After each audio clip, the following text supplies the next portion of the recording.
Guys, so meron po tayo dito mangga po galing kila Lola. So binigay ito kanina. Binigay ko din ang iba doon sa kasama namin. So magmukbang po tayo ngayon ng mangga. Tingnan natin kung gaano to kaasin. Asin.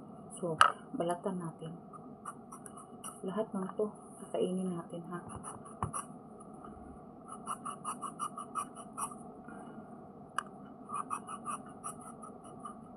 Kayo no. Ay, nahulog.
Satisfied ang ating craving mga guys, mga lalab.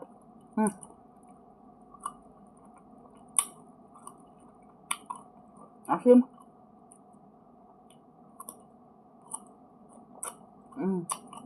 Sa Pilipinas, mahal na kahit siya nga mangga. Kung kilohon. Actually, tunga lang sa akong gikaon ha. Kaya labi din siya kadako. Isa ka plato ang isa kanawang niya. Ugma na pud na. Tulo na siya kabuok. Yatag sus pikas balay. Sa akong kauban ang duha. Isa ra ako.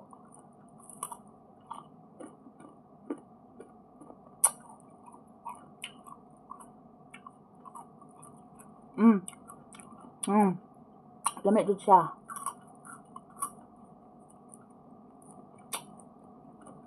Mao pa man gyud pagpupo niya. Mao to na sa lagom nga bunog. Kay pag sibot daw nahulog. Actually, dili lang sa bila. Sila lolo. Tatay ng ano namin ba? Amo. Hindi porket na sa ano kami na ang sa disyerto wala na yung mangga. May mga punong kahoy din. Ang technique nila, every puno mayroong hose like gripo nga musulbong ra ba padto sa iyahang lawas bukbo.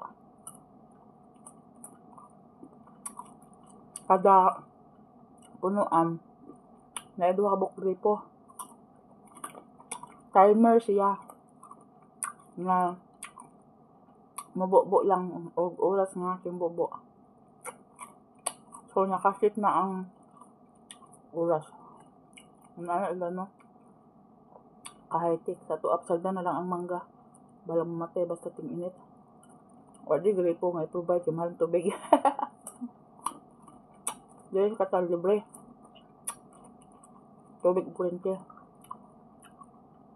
Makabusog wala yung mangga no? Muna ito panihapon.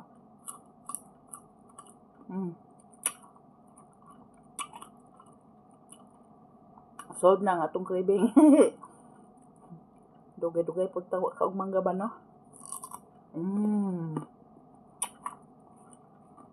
Lamig kayo.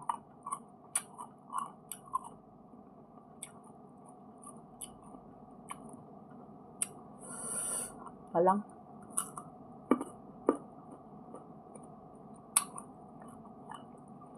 Pagod ko kayo sa.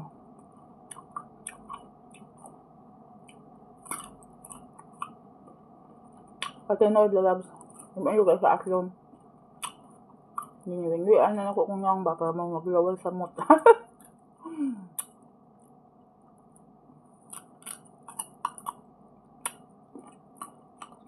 Shout out dahil sa hasog ano no. Salamat Inday Julie. Kahit pa paano nang hatagin mo ba? Actually, kung wala niya siya bunog, o gwapa pa niya siya nawong, ang among amo ano may mukhaon.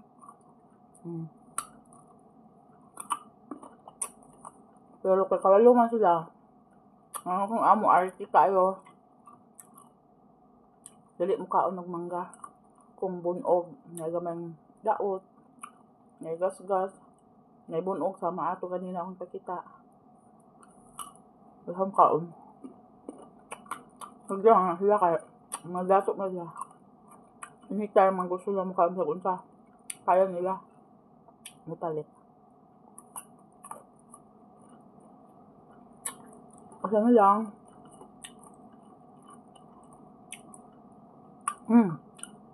Kami kayo.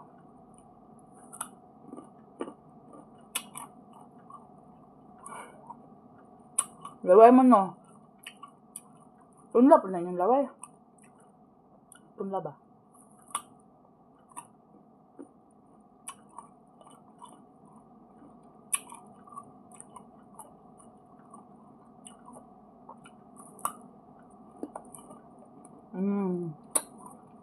Sold ang kiwing. Libre. Di pa kumpat mangga eh.